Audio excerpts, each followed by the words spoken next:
Düşbey aldık şey.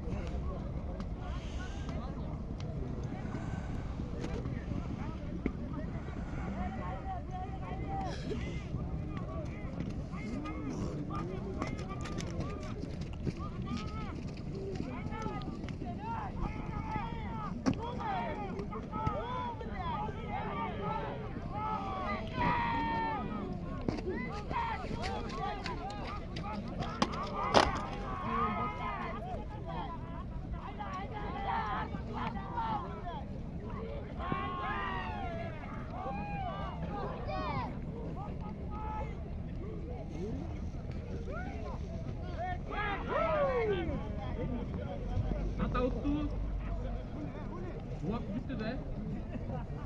Birinchi qo'ytash. Chunqurchaq qo'ytash, birinchi eka chiqlar. Chunqurchaq qo'ytash.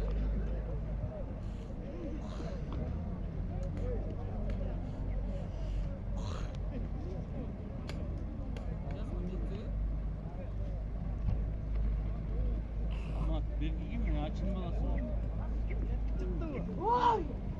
Sama da açılması var. Ortada adı hızlı çıkmam lazım.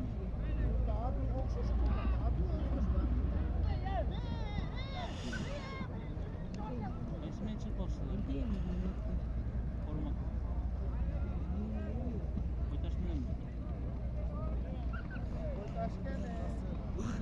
Yok. Koytaş.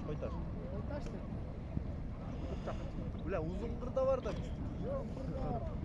Unuttuk mu?